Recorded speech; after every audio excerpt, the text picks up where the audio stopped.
Évangile de Jésus-Christ selon saint Luc, chapitre 6, des versets 6 à 11. Un jour de sabbat, Jésus était entré dans la synagogue et enseignait. Il y avait là un homme dont la main droite était desséchée. Les scribes et les pharisiens observaient Jésus pour voir s'il ferait une guérison le jour du sabbat. Il aurait ainsi un motif pour l'accuser. Mais lui connaissait leur raisonnement, et il dit à l'homme qui avait la main desséchée, « Lève-toi et tiens-toi debout là au milieu. » L'homme se dressa et se tint debout. Jésus leur dit, « Je vous le demande, est-il permis le jour du sabbat de faire le bien ou de faire le mal, de sauver une vie ou de la perdre ?»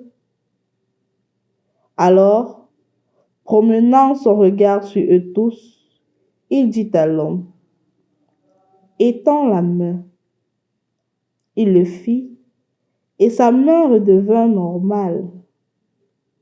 Quant à eux, ils furent remplis de fureur, et ils discutaient entre eux sur ce qu'ils feraient à Jésus.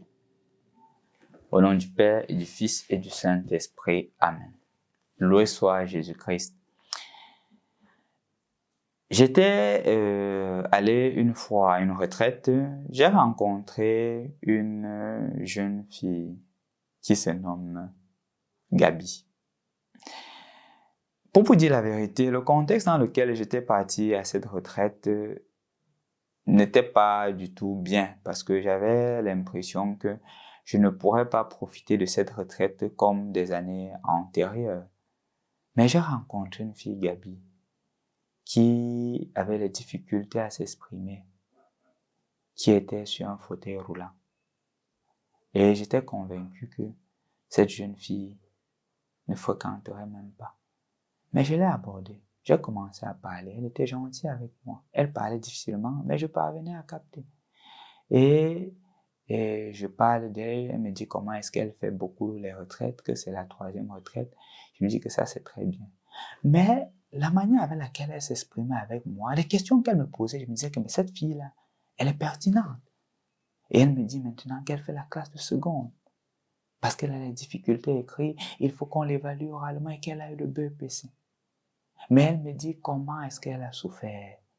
Comment est-ce qu'elle a eu des difficultés, le rejet des autres. Elle a fait le CEP 4 fois parce que la première année, il n'y avait pas moyen, il n'y avait pas d'école pour elle. 2e fois, 3e fois, 4e fois, elle était obligée de voyager, je crois, à Berthois, pour trouver une école pour pouvoir avoir le CEP.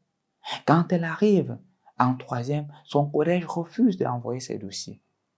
Et la maman s'efforce à l'envoyer comme candidat libre. Elle a obtenu le BEPC. Elle fait seconde. La petite Gabi, quand elle m'a parlé de son expérience, j'ai eu froid aux yeux. Comment est-ce que, de plus en plus, on tue notre humanité? Comment est-ce qu'on est négligé?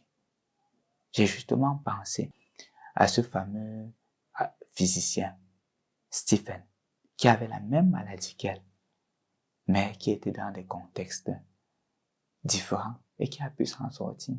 Je me suis dit, si on était dans un pays sérieux, si on était dans un pays assez développé, ces personnes devraient être prises en charge.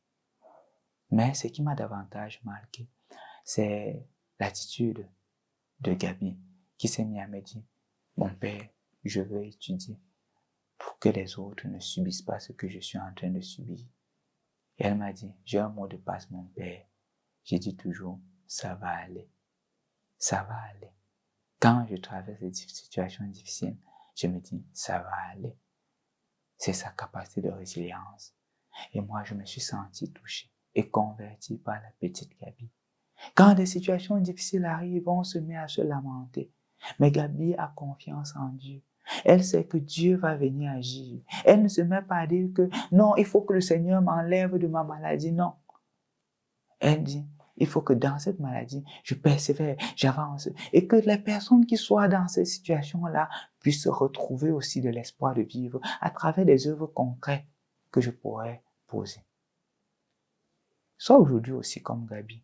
Quand les moments difficiles arrivent, est-ce que tu dis aussi que ça va aller? Est-ce que tu fais confiance en Dieu? Gabi ne marche pas. Pour aller à l'église, il fallait que son petit frère la porte sur le fauteuil roulant.